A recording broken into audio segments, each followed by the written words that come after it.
following breaking news in the case of Herman Whitfield III. A grand jury has indicted 2 IMPD officers in Whitfield's custody death, which was ruled a homicide. WRTV's Rafael Sanchez just spoke with the Marion County Prosecutor about the decision to charge the officers. Nearly 1 year since the death of Herman Whitfield III, a Marion County grand jury has indicted 2 Metro police officers in connection to his death. Ultimately, at the end of the day, a lot of this stuff boils down to reasonableness of someone's conduct, and reasonableness is oftentimes defined by our community. And so what better way to determine what's reasonable by bringing it to the people of this community? A grand jury is comprised of 6 random people in our community. They're the ones who are able to make that decision, and they're the ones that are in the best position to define reasonableness. This is Metro Police body cam video from April 25th, 2022. Whitfield's family called police to report that he was suffering with a mental health crisis. He was tased twice. He died in police custody. We sat down with Marion County Prosecutor Ryan Mears. I had a long list of questions about this case. Mr. Prosecutor, have you delayed justice? No, not at all. And the most important thing for us is making sure that we have those open communication lines with the Whitfield family. I think the other thing, too, is you want to get it right. You want to make sure that you reach a just conclusion that follows the law and the process.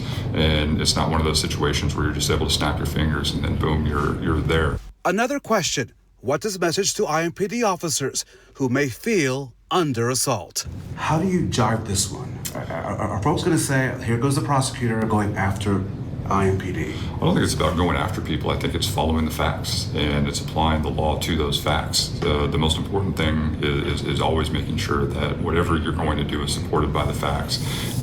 During our conversation, Mears told me that he does not believe a special prosecutor will be necessary in this case. You know, there are cases where law enforcement is victims that we prosecute each and every single day. There's also a group of cases where law enforcement's accused of a crime. We can do both of those things at the same time and still maintain our duty to the community as a whole. As for the 2 officers involved in this case, Stephen Sanchez and Adam Ahmad, a court will determine how they will turn themselves in and the bond for each officer. In downtown Indianapolis, Rafael Sanchez, WRTV. IMPD Chief Randall Taylor just sent a statement about the charges. He says he respects the grand jury's decision and process. Taylor says, quote, "As with anyone under indictment, the officers should be considered innocent unless and until proven guilty in a court of law," end quote. He says the officers involved remain on paid administrative leave now.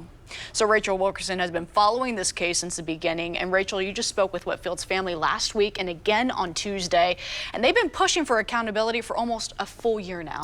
Yes, Megan, in 12 days, it will be a year since Herman was killed. They described that April 25th night to us as a night of terror.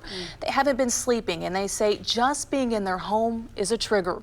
The Whitfields have been waiting for this day for justice in their son's death. The family says Herman needed help because of a mental health crisis, not the use of force. They say he did not present danger to the officers. They also point out that Officer Adam Ahmad reached for Herman and startled him. Shortly after, that's when Officer Stephen Sanchez deployed his taser twice.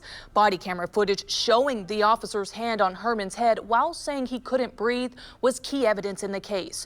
Those violations of IMPD's policies is what the family says should have never happened. They demonstrated a lack of care, a lack of recognition of our son's humanity as well as our humanity. Our son was at the weakest point I've ever known him to experience in his life. And the officers came in and killed him.